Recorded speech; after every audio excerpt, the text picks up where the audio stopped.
All right. All right. All right. All right. What's going on, guys? And welcome back to the ShiftEQ podcast with Alan K. Today's episode are the three things that Andrew Tate taught us about men, masculinity, and the way society handles both. But before I get into this, do me a favor, guys. Like, follow, subscribe. Also follow me on Instagram, ShiftEQ.Podcast. If any of these topics really resonate with you personally and you want to have a conversation with me, just reach out to me on email, ShiftEQ.LLC@gmail.com.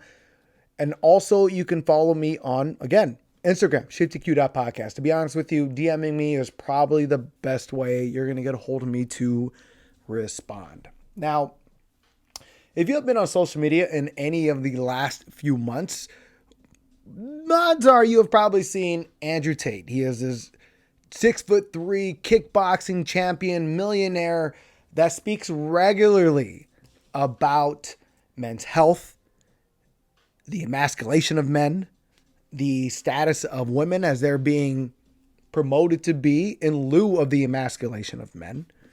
And overall, he is a huge alpha masculine figure that has, in my opinion, changed the world. What's interesting more than anything else about Andrew Tate is not exactly the messages that he put out or the things that he quote unquote exposed. Because a lot of the things, such as men not getting laid anymore, men being sad that they're not getting into relationships or creating families, or that women now more than ever have all the control in societal dynamics, those things aren't incorrect. Those things aren't wrong. But what's more interesting than anything else is not exactly the messages that he said, but rather how society decided to interpret those messages. And so you'll see Andrew Tate labeled as like a misogynist, as a top G, as a sexist, as a badass motherfucker. And the list just goes on. And it's interesting because I looked up Andrew Tate on YouTube, right? Just trying to get some more content, seeing if there's other dynamics that I may or may not have missed based off of creating this episode and the things that I've just seen in general. And what I stumbled upon more than anything else are accounts, podcasts, channels that do everything that they possibly can to shit on Andrew Tate. And you could tell based on how they're deciding to react to him. Like there's one that says, Andrew Tate couldn't handle my questions. And it was stupid. You could definitely tell that the guy was just having stupid questions and Tate just didn't want to answer them. So obviously the YouTube title, you got to do something that's going to provoke people to watch. You got to create a scenario that doesn't exist and then all of a sudden shit on people for it. That's what we do in the social media age. And there's a lot of these channels that do that same thing. Take sound bits of Andrew Tate and then just dissect it into their own narrative. It's exactly what people do with regards to politicians and the presidential election is a firm example. This last election was not Trump versus Biden. It was Trump versus not Trump. And a lot of people just took their own narrative of what they thought Donald Trump was and ran with it and decided to not even have conversations about it. That's why when you speak about Andrew Tate, for me, I see someone who says, hey, this is the reality of the world of what men are going to. Like, this is how you improve yourself in lieu of it. And the best thing you could do is just be the best version of yourself, right? Now, other people, right? There are men out there who look for every reason to hold themselves back and find every reason of why they can't get ahead. And so they might see him and be like, oh, fuck this guy. I can't be tall. I can't be ripped. I can't make a bunch of money and this, and this. And look it's not that they're wrong. They're right. But it all depends on how you want to interpret that information.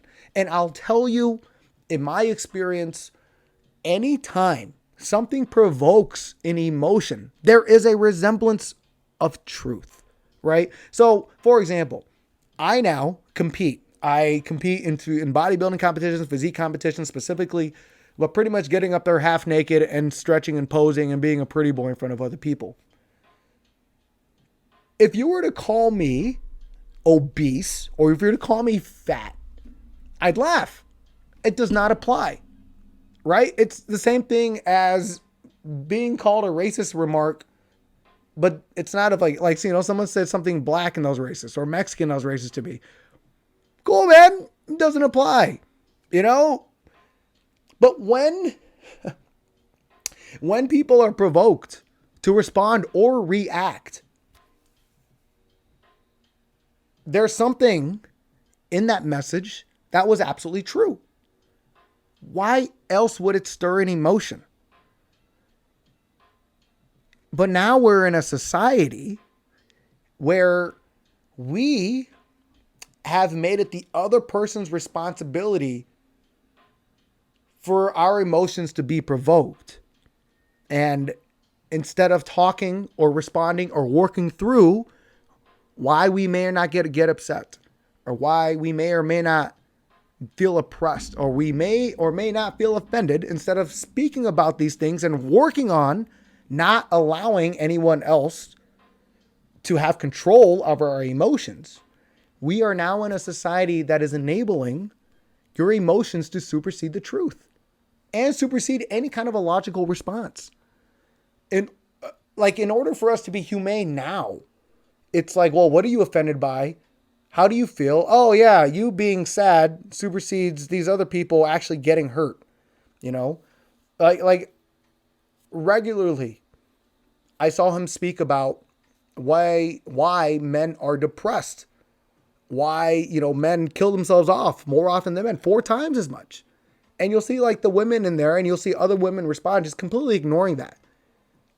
But they'll see, oh, I should be in the kitchen. Oh, I got to submit, which, look, I'll be real honest with you. It's kind of demeaning. But the reality of years and years of men taking a lead role, women playing into that role and making him a better version of himself for the dynamic of the family and how much that is changing. Those are all true. These things are true. And that's why, although I may not exactly agree with Andrew Tate in its entirety, I still respect him. Respect him a fucking shit ton, because the shit that he says, although true, takes a lot of fucking balls to say, especially in today's day and age where women have been oppressed their entire lives. And it's the fault of every single man. And to the point where if men are going through shit, they're actually not allowed to at all. Hey, you're sad. Well, fuck you. Who hurt you? Like, wow. Why is that the response? And so, in lieu of him being canceled, in lieu of all these conversations, I have decided to put together this list, the 3 things that he has taught us about men, masculinity, and society. And although this list probably will expound, and this list might be different from every single person, depending on what you see about Andrew Tate, I definitely wanted to bring these 3 things. Wow. I feel like every episode, I have at least one stutter or one thing that I start slurring words and whatever. Something that I'm working on, but it's interesting. But here are the 3 things that Andrew Tate at least taught us from my perspective. The first one, Andrew Tate taught us the realities of men's health. So again, he regularly speaks about men killing themselves off 4 times often than women. He regularly speaks about how men resort to substances or resort to depression as an entirety, all because of the lack there of validation from women. It is built in our DNA to have affection be reciprocated from the opposite sex or whatever sex you're going through, or whatever sex you're going through, whatever sex you're going for. Wow, that was a misinterpretation.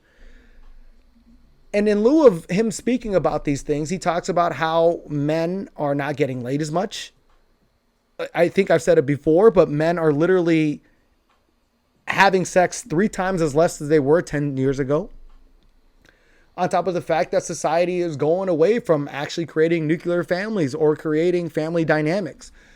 And how he speaks about now, women are the promiscuous ones, but we don't speak about it.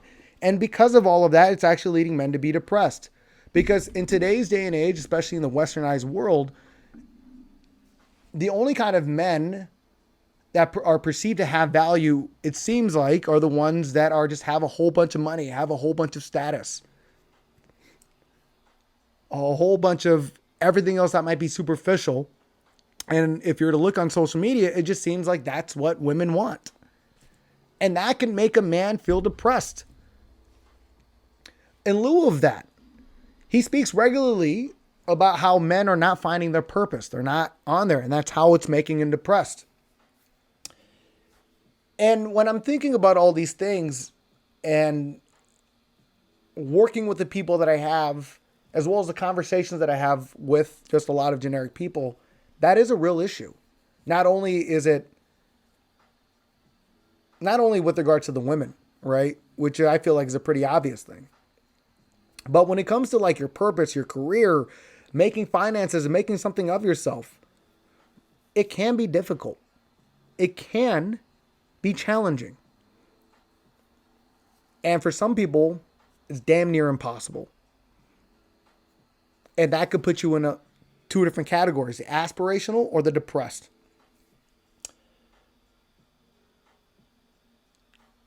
It's at the point where society makes you feel that you're insignificant as a person if you don't have those monikers in your resume for, the having a really good income, having to be a man of value, having your physical health all under wraps. He speaks about it regularly. And that's honestly, and if you're to think about like the body, but I want to bring up the physical health too more than anything else, because it's interesting about the bodybuilding community, how much they embrace him, because he speaks regularly about physical health and the need to be physically healthy and the dynamic of what happens when you create an aesthetic form and how people respond in lieu of it. Again, he speaks about it regularly. And the last thing that he brought reality to with regards to men's health is the male vulnerability, right? In a day and age where we're trying to tell men that it's okay to express your feelings, the reality is women don't want to hear a man speak about his feelings or get emotional. And it's making people feel a certain way because society tells you to open up. But the biological response is to tell you to shut up. And this discourse, this misalignment, is the reality of why men are feeling depressed. They don't know who to turn to. They don't know who to talk to. And it's getting men depressed. And again, there's so many different ways of how that's being handled. And I want you to pay attention to the times that he's on Fresh and Fit or he's on a podcast with other women and see how they respond in lieu of it. It's very interesting. Which brings me to my number 2 thing that he taught about men, masculinity, and society, is that the reality is no one gives a fuck. I've said this over and over and over again, gentlemen. The world does not give a fuck about how a man is sad or a man is depressed. The reality of being a man is no one cares about you. Chris Rock had a phenomenal quote that only women, children, and pets are loved unconditionally. But men are loved under the condition that he provides. And so I want you to think about this, and I want you to realize certain the things that are just a reality of the world. When it comes to being a man, when it comes to being a provider, that role, that persona of significance that you feel to be with amongst other people, like a family or a significant other, is no longer guaranteed. In a day and age where women are empowered to make the same kind of income as men, where it is, And again, we're in a society where women are under the impression that they've been oppressed their entire lives, and it's the fault of all men. When it comes to men feeling depressed or feeling vulnerable in any dynamic, no one gives a shit, But that's the reality of being a man. The reality of being a man is that they don't care unless you have established yourself into some dynamic. And that's the beauty of being a man. We can be the ugliest motherfuckers in the world, but we can build a great physique. We can build ourselves into a company. We could build ourselves into being someone regardless of looks, regardless of anything. I mean, hell, look at Bill Gates. That guy has the worst dad bod of all time, and he's quite possibly the most powerful man in the world. Elon Musk is another example. I don't know of too many people that would pass up on a date with Elon Musk, regardless of how the man looks. All it takes, I tell you guys, all it takes for men is to have a vision, be on your purpose, and create yourself into a something. And what I love about that, right? What I love about the reality that he provides, it literally separates the men from the boys, right? I speak about this regularly. You can take everything in the world about how the world runs, about what women really want, about what society views as a leader. And you can either make that work for you, or you can decide to make it work against you. And I have seen a split reaction amongst both. And now what I do enjoy, what I do love seeing are the friends that do agree with a lot of things that Andrew Tate does, so that we can speak about self-help, self-growth, self-investment, but then also speak about the reality that no one gives a fuck if you don't create yourself into anything. No one cares if you're a man. That's just it. It is what it is. You can say it's fucked up. You can say whatever. It's just the way the world works. That's it. You are only as good as what you've accomplished and what you were creating as a man, especially in westernized society. Now, it's interesting because if you were to go to like other countries like Manila, Philippines, the role of a man isn't as significant in that dynamic of being this godly figure. But if you're in America, if you're in any type of westernized country that does get impressed upon by social media, that does get influenced by those channels, it behooves of you to be a man of purpose, to get in the gym, to get your finances right, and just make yourself into something. Because if you constantly look at what you don't have, and if you constantly view that as the detriment to getting yourself ahead, the reality is the world's going to pass you by, and it's not going to give you any care in the world. Again, guys, you can take all the information in the world, you can make it work for you, you can make it work against you. I will always choose the former. I always believe in investing into myself and being the best version of myself. And I'll tell you, if you're to look at my finances and look at how I was physically 15 years ago compared to now, oh my God, even 3 or 4 years ago, it's a huge transformation. And because of it, I'm in love with the process of my entire life. I'm in love with the process of getting better and learning new things. Like where I'm going to be a year from now, I know I'm going to be way more financially ahead. My physique is going to be just that much better, because I can honestly say right now, I'm the best version of myself based on what I've been through and based on what I've gone through.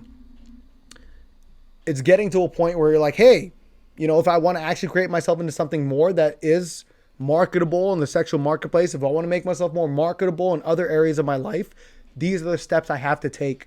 And those opportunities for men is way more prevalent than it is for women. That is the reality of it. So you can say what you want about women control the societal dynamic of everything else, but any man, regardless of anything, has the ability to create a frame and control it and make it work for himself. Now, the third thing that Andrew Tate taught us about men, masculinity, and society is that freedom of speech no longer exists. And what do I mean? I alluded to this at the very beginning of the episode. People care more about their emotions than they care about facts. And we have created a social dynamic where we are told that in order for us to have value in today's society, We have to find something that we decide to be offended by. And not only do we have to find something that we're offended by, because I feel like there's way more commonalities, we have to find something that provokes our emotion enough that it supersedes reality and any kind of a logical approach. And what I mean by this is, instead of allowing the man just to speak about things that he wants to talk about, like men's health, like self-improvement, people are so offended by the rhetoric that he has established that they don't care about the things that actually do matter in the message that he's saying. You know, kind of like exactly like what it was with Donald Trump. Say what you want about the term "Make America Great Again." And I can imagine someone just got triggered by hearing that, but that is literally a 4-word term that should be great. We should be making our country better. But for somehow, some way, we create things into a completely different message and make it everything about something else. And because of that, it's why Andrew Tate, no matter what he says, regardless if it's true or not, regardless if it's logical or not, because he offended someone of a previous statement or some type of a clip, he has now been officially canceled. Now, I'm not entirely sure if it's the men's health or all that about it. Some people say it's because of COVID and his approach to COVID being a hoax. Whatever it is and whatever it may or may not be, the fact that he got canceled is bizarre to me. But it also makes me, what's the word I'm looking for? I don't want to say nervous, but it makes me wonder about the things that I decide to talk about now on my format, on my own podcast. Because if someone who has hundreds of millions of dollars, who lives in another country, feels the need to go into hiding because he is getting so many death threats and so many everything towards his family based off the shit that he says, what does that mean for like a regular person like you or me? It kind of makes you think about what's going on. What's the rhetoric that people are sending? And with that being said, I can't emphasize enough to log off, start being present in the world, and start living your reality. Because if I were to look at social media and think the entire world is based off of social media, I would have thought that I would have never had a chance in dating. I would have no purpose in life and anything else, that my value is determined by whatever bullshit rhetoric. That's why I actually feel sorry for this generation. My generation at least got to see of social media being impacted in my middle teenage years. And so we've actually had a life that is disconnected from social media and the internet. But now this generation who has seen nothing but screens from the age of 2 on, believe everything that they've seen because all of their impressionable years, all the years that programmed them, has been through a screen. And if you've been on social media enough, if you've seen enough videos, cartoons, anything, you'll see all of them have a message, pushing an agenda in whatever manner, whether it's really aggressive or whether it's really subtle, it's there. And now we have an entire generation that relies on what media tells them is the reality of their lives. And if it doesn't correlate, depression. And it's really starting to get to a point where, in my opinion, makes you worry. Anyways, all right, guys, hope you guys enjoyed this list. I really hope you guys enjoyed this episode. And honestly, if this triggered some of you guys, I want to know. I really do, because I really do want to create open conversations. But we can also take the 2022 approach. You can clip this up into whatever small things, and then you could post about how I'm an asshole or I'm this, that, and the other. I don't know what I'm talking about. Anyways, all right, guys, hope you guys enjoyed this episode. I love you all. Don't forget to like, subscribe, follow, comment below on what you think of this episode. And all the while, until then, deuce.